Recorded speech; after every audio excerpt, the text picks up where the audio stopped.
आमचं काही दिवसातच थाटामाटात लग्न लावून दिलं होतं.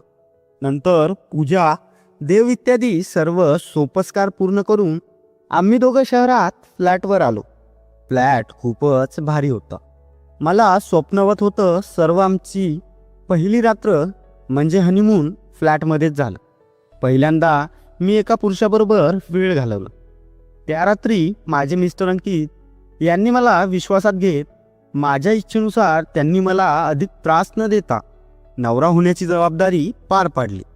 खूपच समंजस, प्रेमळ व मन मोकळा स्वभाव आहे त्यांचा. त्यांची सुट्टी अजून 3 दिवस होती. नवीन नवीन लग्न झालं होतं आमचं. त्याच्या दुसऱ्याच दिवशी सकाळी सकाळी लवकर आवरून ते बोलले, अंजली चल आपल्याला बाहेर जायचंय. मग आम्ही कारमधून निघालो आणि थोड्याच वेळात गाडी एका भव्य हॉटेलजवळ थांबली. आम्ही हॉटेलमध्ये गेलो. तिथं नाश्ता चहा घेतल्यावर त्यांनी मला पेन किलर दिली. कारण माझी तब्येत सकाळपासूनच बरी वाटत नव्हती. कारण होतं आदल्या रात्रीचं. तो मला पेन किलर देत म्हटला, घे तुझा त्रास कमी होईल. मी ती घेतली. तो खूप आनंदी दिसत होता. मग त्यांनी मला एका मॅटिनी शोला पण घेऊन गेला. जवळजवळ 12 वाजता थिएटरमधून आम्ही बाहेर पडलो. मित्रांनो, आजची कथा आपली प्रिय वाचक अंजली, बदललेलं नाव, हिने तिच्या आयुष्यात घडलेला पहिला प्रसंग कथेच्या स्वरूपात आपल्यासमोर सादर करून आपलं मनोरंजन करण्याचा प्रयत्न केलेला आहे. तर मित्रांनो, तिची ही कथा आपल्याला नक्कीच आवडेल. चला तर ऐकू तिच्या शब्दात. सर्व मित्रमैत्रिणींना अंजलीचा नमस्कार. मित्रांनो, हा प्रसंग 2 वर्षापूर्वी माझ्यासोबत घडलेला होता. तोच मी आज आपल्यासमोर कथेच्या रूपात मांडत आहे. त्यापूर्वी माझ्याबद्दल सांगते. मी विवाहित असून माझं वय सध्या 29 आहे. दिसायला 4 चौघीसारखीच. उंची 5.5 फूट आहे. पण माझी फिगर खूपच मोहक आहे. 32, 30, 38चं म्हणजे तुम्हाला कळलंच असेल. चालताना लोक मागे वळून माझे लयबद्ध असे वरखाली होणारे बघत असतात. लग्नापूर्वी मी अशी नव्हते. माझं लग्न कोरोना येण्यापूर्वी झालं होतं. त्यावेळी माझं वय 23 असेल. माझे मिस्टर इंजिनियर असून ते एका कंपनीत मॅनेजर पदावर काम करतात. पगार पण चांगला आहे. शिवाय राहायला कंपनीचा फ्लॅट व गाडी पण दिली होती. मुलगा पण दिसायला चांगला आहे. म्हणून माझ्या घरच्यांना स्थळ पसंत पडलं. मला आपण ते खूप आवडले होते. आमचं काही दिवसातच थाटामाटात लग्न लावून दिलं होतं. नंतर पूजा, देव इत्यादी सर्व सोपस्कार पूर्ण करून आम्ही दोघं शहरात फ्लॅटवर आलो. त्यांची सुट्टी अजून 3 दिवस होती. नवीन नवीन लग्न झालं होतं आमचं. त्याच्या दुसऱ्याच दिवशी सकाळी सकाळी लवकर आवरून ते बोलले, अंजली चल आपल्याला बाहेर जायचंय. मग आम्ही कारमधून निघालो आणि थोड्याच वेळात गाडी एका भव्य हॉटेलजवळ थांबली. आम्ही हॉटेलमध्ये गेलो. तिथं नाश्ता चहा घेतल्यावर त्यांनी मला पेन किलर दिली. कारण माझी तब्येत सकाळपासूनच बरी वाटत नव्हती. कारण होतं आदल्या रात्रीचं. तो मला पेन किलर देत म्हटला, घे तुझा त्रास कमी होईल. मी ती घेतली. तो खूप आनंदी दिसत होता. मग त्यांनी मला एका मॅटिनी शोला पण घेऊन गेला. जवळजवळ 12 वाजता थिएटरमधून आम्ही बाहेर पडलो. कारण शो 9 ते 12चा होता. आणि नंतर आम्ही एका मोठ्या कपड्याच्या दुकानात गेलो. तिथे लेडीज वेअर शॉप सेपरेट होतं. तिथे त्यांनी माझ्या आवडीचे काही फॅशनेबल ड्रेसेस जे मी कधी घातले नव्हते, तसंच वेगवेगळ्या कलरचे डिझाईनचे गाऊन्स आणि छान रंगाच्या साड्या असं खूप काही खरेदी केली. नंतर त्यांनी मला एका लेडीज सौंदर्य प्रसाधन शॉपमध्ये घेऊन जात nail polish, lipstick, cream, eyebrow, razor, perfume, face wash, face powder असं खूप काही खरेदी केलं होतं की मी कधी स्वप्नातही पाहिलं नव्हतं. मी खूपच खुश झाले. तोवर दुपारच्या जेवणाची वेळ झाली होती. मग परत आम्ही त्याच हॉटेलमध्ये गेलो जिथं आम्ही सकाळी गेलो होतो. मलाही आता प्रचंड भूक लागली होती. तिथं फॅमिली रूममध्ये जाऊन बसलो. आम्ही दोघेच होतो. काही वेळाने वेटर आला. त्यांनी ऑर्डर दिली. तोपर्यंत आम्ही बोलत बसलो होतो. मी त्यांना म्हटलं, अहो, एवढं खरेदी करण्याची काय गरज नव्हती. मला या सगळ्यांची सवय नाही हो. किती खर्च केला उगीच. तसे ते बोलले, अगं अंजली, हे सर्व आवश्यक आहे. आपल्या स्टेटसप्रमाणे आपण राहावं असं मला वाटतं. तू स्वतःला बदलायला हवंस. अगं साडी वगैरे हे सगळं लग्न हळदी कुंकू समारंभात ठीक आहे ग अंजली. आता तू घरात ड्रेसेस वापरायचे आणि बाहेर जाताना ड्रेस घालायचे. तू एका मॅनेजरची बायको म्हणून शोभायला हवीस ना. नेहमी साडीच असली तर लोक म्हणतील गावातील अडाणी मुलीशी लग्न केलं. आणि यात काही अवघड वाटून घ्यायची गरज नाही. इतक्यात वेटर ऑर्डर घेऊन आला होता. मग आम्ही बोलत जेवणाचा आस्वाद घेत होतो. जवळपास 2 तास त्या हॉटेलमध्ये होत. जेवण संपवून मी त्यांना म्हणाली, घरी जाऊयात आपण. पण तो म्हणाला, घरी जायची एवढी काय घाई, आजचा दिवस आपला आहे. मग आता काय बाकी राहिलंय सर, मी हसत हसत म्हणाली. त्यावर तो काहीच बोलला नाही. आम्ही बाहेर पडलो तर तो मला सरळ मल्टिप्लेक्स थिएटरमध्ये घेऊन गेला. 3 ते 6 हिंदी रोमॅन्टिक मूव्ही पाहून बाहेर येऊन एका कॉफी शॉपमध्ये जाऊन कॉफी घेतली. नंतर गार्डनमध्ये जाऊन छान फिरलो. मग बराच वेळ एकमेकांजवळ बसून गप्पा मारत बसलो. तिथं बरीच जोडपी कोपऱ्या कोपऱ्यात आडोशाला गळ्यात गळे घालून बोलत बसलेली होती. पहिल्यांदाच असं पाहून मला लाजल्यासारखं झालं होतं. परंतु ती जोडपी इतर कोणाकडे लक्ष देत नव्हते. आम्ही पण आडोशालाच बसलो होतो. बोलत बोलत यांनी पण त्यांचा एक हात माझ्या गळ्यात टाकला आणि दुसऱ्या हातात माझा हात घेऊन कुरवाळू लागले. मग मी पण माझं डोकं त्यांच्या खांद्यावर ठेवलं होतं. मी माझ्या पतीच्या प्रेमात विसावले होते. वेळ कसा गेला ते दोघांनाही कळलं नव्हतं. रात्रीचे 8 वाजले होते. तसे ते म्हटले, अंजू, आपण आता जेवण करून घरी जाऊयात. तसं मी म्हटलं, मला भूक नाही हो. दुपारी एवढं जेवण झालंय की. तसे अंकित बोलले, ते काही नाही, थोडं तरी खाऊयात.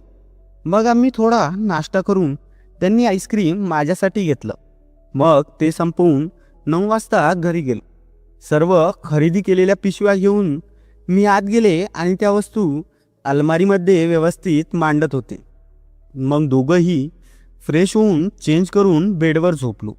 तसे ते मला म्हटले, अंजू, तुझी तब्येत बरी आहे का आता? का ग? तसं मी हो म्हटलं.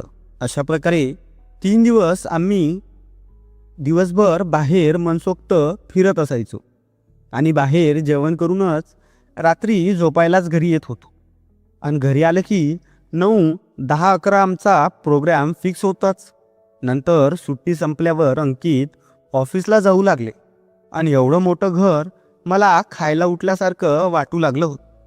पण संध्याकाळी ते घरी आले की खूप प्रेम करायचे माझ्यावर. ते बरोबर असले की खूप आनंदात वेळ जात असे. घरी आली की तासनतास आमचं बोलणं चालायचं. दिवसभर कामावर काय घडलं त्यातील काही विनोदी प्रसंग मला ते सविस्तर सांगायचे की मलाही खूप मज्जा यायची त्यांचे प्रसंग ऐकायला. मग जेवून आपलं निवांत सकाळी पण मी लवकर उठून पटापटा घरातील कामं आवरायची. मग ते नाश्ता चहा करून ऑफिसला जात होते. अशा प्रकारे दिवस जात होते. माझ्या संसारात मी खूपच खुश होते. लग्नापूर्वी माझ्या स्वप्नात देखील असा विचार आला नव्हता की मला इतकं सुख, आनंद, प्रेम व वैभव मिळेल. अंकित माझी खूपच काळजी घेत होते. तसंच खूप प्रेमही करत होते माझ्यावर आणि मी पण त्यांच्यावर प्रेम करत होते. अशा प्रकारे 6 महिने झाले होते आमच्या लग्नाला. पण असं वाटत होतं की काल परवाच झाले. अजूनही तीच ओढ, तेच प्रेम आणि तेच आकर्षण आमच्या दोघात होतं.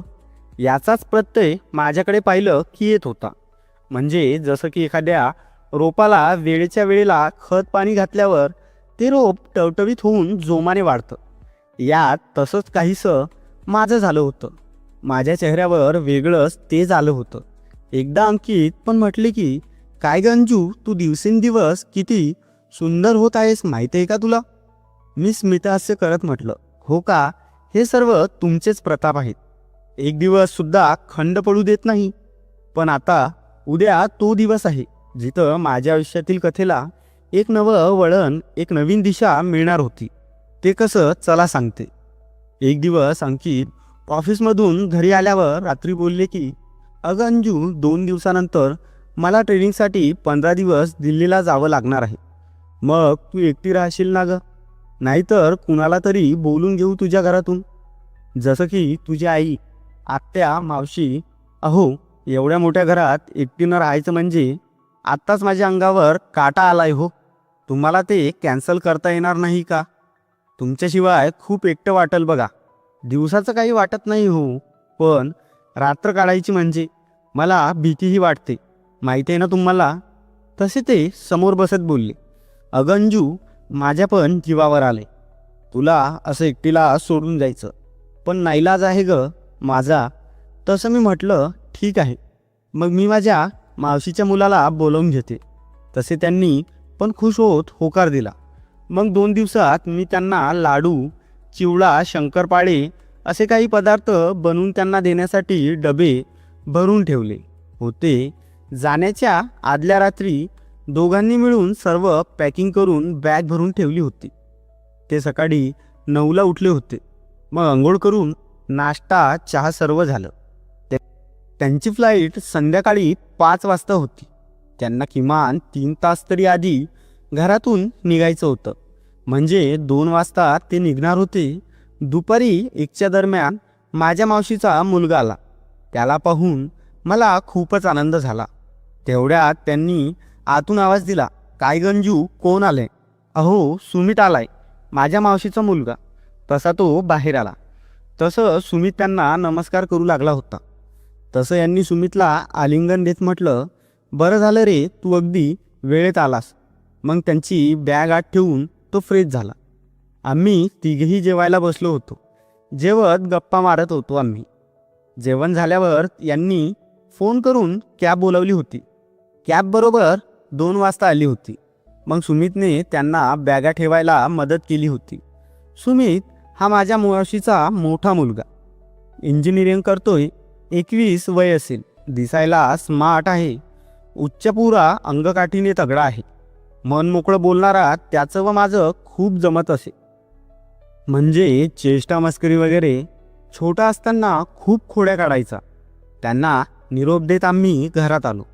आत येता सुमित म्हटला, दीदी, लग्नानंतर किती बदललीस ग तू? आधी तर मला वाटलं चुकून दुसऱ्या घरात घुसलो की काय. तसं मी म्हटलं, चल नालायक कुठला, अरे लग्न झाल्यावर मुलीच्यात असा बदल होतोच रे. तसं तो गप्प बसण्याऐवजी म्हटला, हो ग दीदी, ते पहिल्या क्षणीच माझ्या लक्षात आलं होतं, पण भाऊजी असल्यामुळे मी बोललो नाही.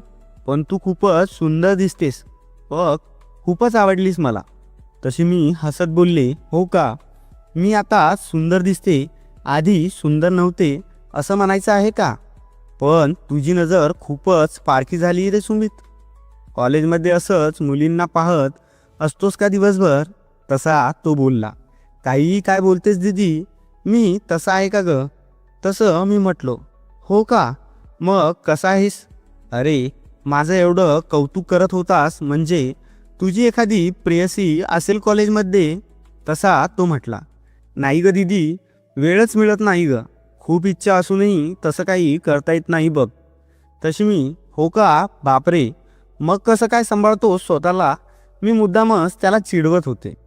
तसा तो नाराज होत म्हटला, काय करणार दीदी, असं मन मारून दिवस काढतोय कसं तरी.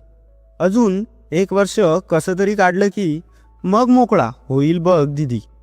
तशी मी म्हणाली, मग काय, 1 वर्षानंतर लग्न करतोस की काय? तसा तो चिडला आणि चिडून म्हणाला, मला धक्का मारत म्हटला, काय ग दीदी, लग्नाचं नाही बोलत? अगं, माझी फायनल एक्झाम झाली की मी सुटलो, मग पोरीच्या मागे फिरायला रिकामा होईल मी. किमान तेव्हा तरी एखादी प्रेयसी मिळेल. तसं मी म्हटलं, हो का, मग काय बाबा, तू एवढा स्मार्ट आहेस म्हटल्यावर काय विषय. अशा प्रकारे गप्पा मारत संध्याकाळ कशी झाली ते कळलंच नाही. मग मी त्याला म्हटलं, तू फ्रेश होऊन चेंज कर, मी देवाला दिवाबत्ती करून चहा ठेवते. मग फ्रेश होऊन मी किचनमध्ये चहा ठेवला. तोपर्यंत सुमित फ्रेश होऊन शॉर्ट व बनियान घालून सोफ्यावर बसला. नंतर मी TV चालू करून दिला आणि मी किचनमध्ये जाऊन चहा घेऊन आले. तर तो सोफ्यावर मस्त पाय लांब करून आरामशीर टेकून बसला होता आणि रिमोट घेऊन चॅनल फिरवत होता. तर एका ठिकाणी हिंदी सिनेमा सुरू होता आणि रोमॅन्टिक सीनही सुरू होता. तसं तो ते पाहू लागला होता. मी त्याच्याजवळ खुर्चीवर बसले होते.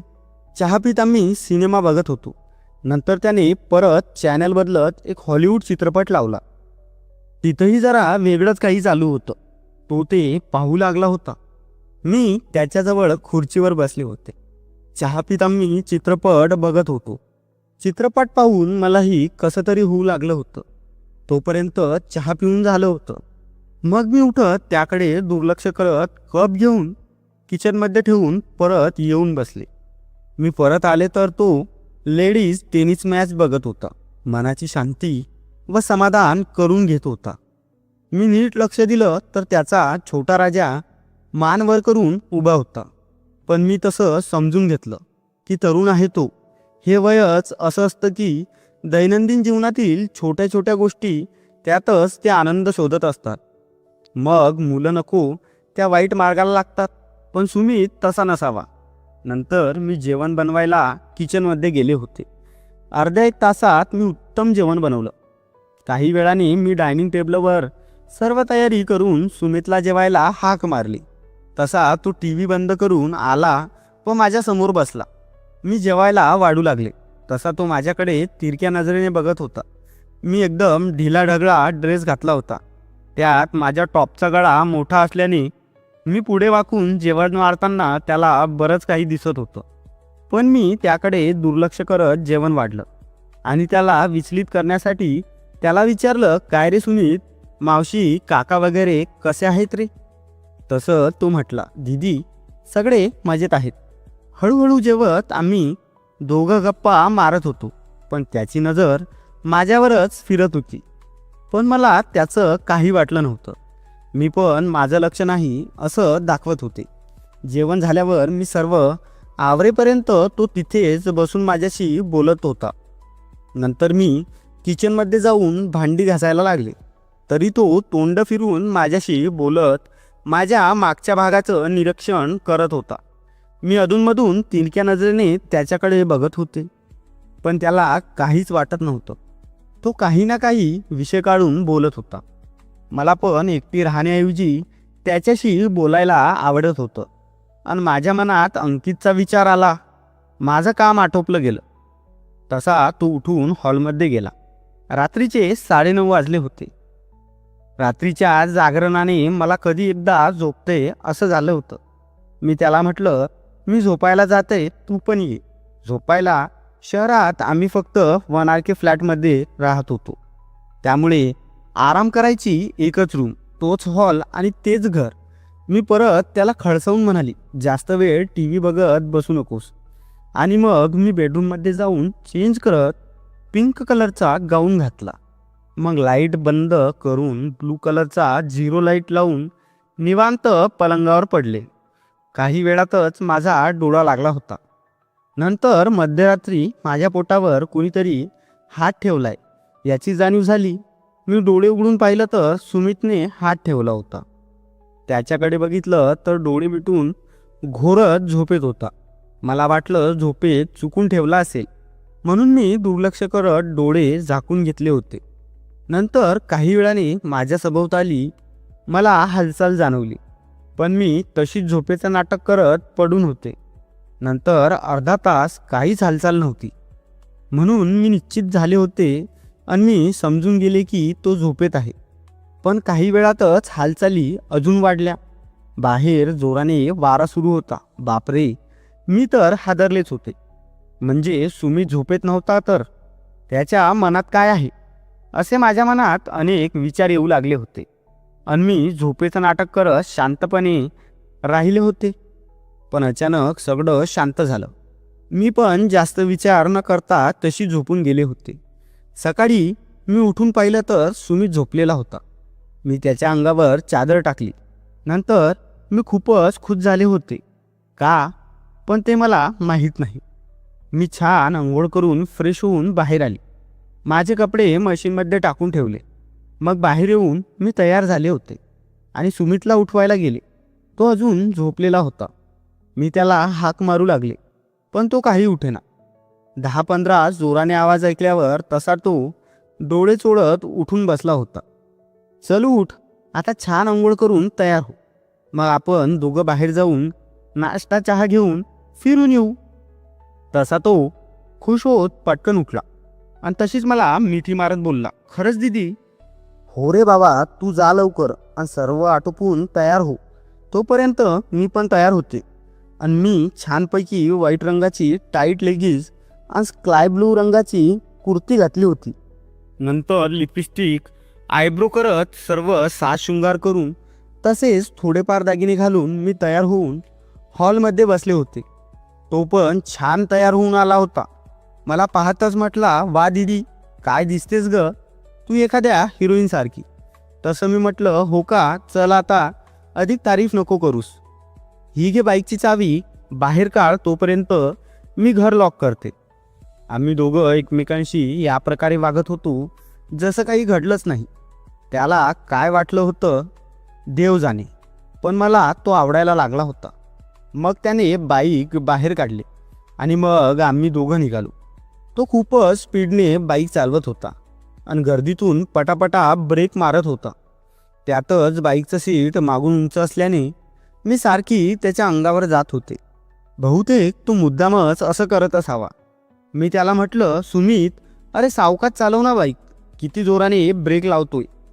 तसा तो म्हटला, दीदी घाबरू नकोस तू, मला घट्ट दोन्ही हातांनी पकडून धर, काही होणार नाही. त्याचं ते धाडस बघून मी तर चक्रावून गेले होते, पण मलाही भारी वाटत होतं. तो बाईक मात्र त्याला हवी तशीच चालवत होता, फास्ट आणि ब्रेक मारत. मग आम्ही त्या हॉटेलमध्ये जाऊन चहा नाश्ता केला जिथं मी माझ्या पतीसोबत जात असायची. चहा नाश्ता घेऊन नंतर त्याला मॉलमध्ये घेऊन गेले व त्याच्या आवडीचे ड्रेस त्याला घे म्हटलं. तो नको म्हणत होता, पण मी खूप आग्रह केला तसा तो तयार झाला. मग दोघंही ड्रेस बघू लागलो. तो माझ्या जवळच उभा होता. खरेदी करून बाहेर पडलो व घरी निघालो. घरी जाताना पण तो तशीच बाईक चालवत होता. एकदा छोट्या खड्ड्यातून बाईक गेली तशी मी जवळपास उडालेच. खाली रोडवर पडणारच होते तसं मी स्वतःला सावरलं आणि मी त्याला रागावत म्हटलं, अरे सुमित, तुला किती वेळा सांगायचं, हळू चालव, आता मी पडली असते तर. तसा तो म्हटला, दीदी कशी पडशील बरं तू, म्हणून तर मी तुला मोटरसायकलवर नीट बस म्हटलं होतं. मग घरी आल्यावर मी बाईक वरून उतरले आणि सुमित मोटरसायकल लावायला समोर गेला. नंतर मी माझ्या रूममध्ये जाऊन चेंज करून किचनमध्ये जाऊन जेवणाची तयारी करू लागले होते. सुमित पण चेंज करून सरळ किचनमध्ये आला आणि समोरचा ग्लास घेऊ लागला. तसं मी म्हटलं, सुमित, तुला काही हवंय का रे? हो ग दीदी, अगं मला खूप तहान लागली. तो माझ्याकडे एकटक पाहत होता, पण मी त्याकडे दुर्लक्ष करत माझं काम करत होते. पण मी विचार करत होते की त्याचं धाडस वाढत चाललंय. मी त्याला काही न घडल्यासारखं वागत होते, तर त्याचं धाडस अधिकच वाढत चाललं होतं. त्या रात्री जेवण झाल्यावर तो हॉलमध्ये टी व्ही बघत बसलेला होता आणि मी झोपायला गेले होते. नेहमीप्रमाणे झिरो लाईट चालू ठेवला होता. 1 तास झाला तरी तो आला नव्हता. तो टी व्ही बघतच बसला होता. नंतर काही वेळाने आला. मी झोपेत आहे याची खात्री करून तो गप्पच राहिला. मग जसं काल जे जे घडलं सेम तसंच आजही घडून आलं होतं. मी समजून गेले. नंतर माझी पण झोप लागून गेली होती. सकाळी उठले तर कालच्यासारखाच तो झोपलेला होता. मग मी सुमितला उठवायला गेले. मग मी त्याला कालच्यासारखं झोपेतून जागं करते. आता हे रोजचंच झालं होतं. जवळपास 10 दिवस झाले होते. मी पण वैतागले होते. आता माझी सहनशीलता संपत आली होती.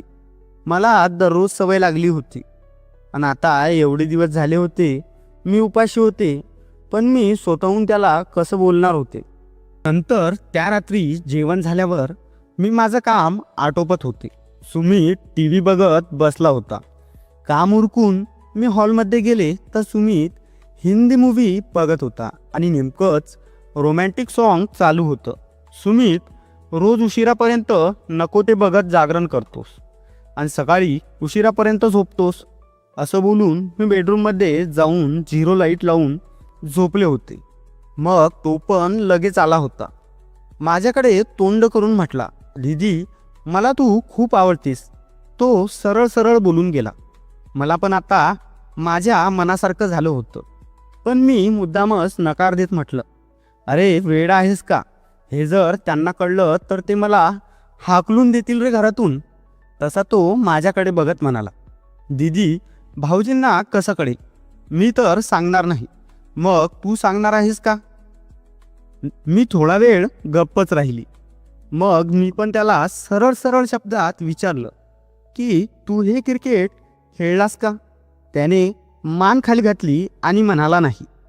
मग काय त्यात मी शिकवते तुला, का घाबरतोस? आणि असं क्रिकेट शिकवीन की शतक मारेपर्यंत तू आऊट होणार नाही. त्याच्या चेहऱ्यावर वेगळीच खुशी आली. मग काय काढली ना पट्ट्यानं आपली बॅट बाहेर.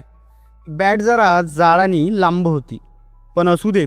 लगेच त्याने बॉल पण रेडी केला आणि झाला गडी सुरू. प्रत्येक बॉलावर चौकार मारत होता. दे दणका करत त्याची बॅट उत्तम प्रकारे चालवत होता. क्रिकेट खेळताना तो घामाघूम झाला होता आणि मी पण. मग काय बघता बघता तो एवढा चांगला प्लेयर असेल असं मला वाटलं नव्हतं. पुढेही अजून 10 दिवस मी क्रिकेटची चांगलीच प्रॅक्टिस त्याच्याकडून करून घेतली. पुढे अजून 2च महिन्यांनी माझ्या आत्याचा मोठा मुलगा राकेशसुद्धा आमच्याकडे आला होता. आणि तेव्हा काय घडलं हे मी पुढच्या व्हिडिओत सांगेन. पण त्यासाठी तुम्हाला कमेंटमध्ये 2 लिहावं लागेल. चला तर मग पटकन करा एक कमेंट आणि व्हिडिओला लाईक करून चॅनलला सबस्क्राईब करा. मित्रांनो, परत भेटू अशाच एका नवीन कथेत.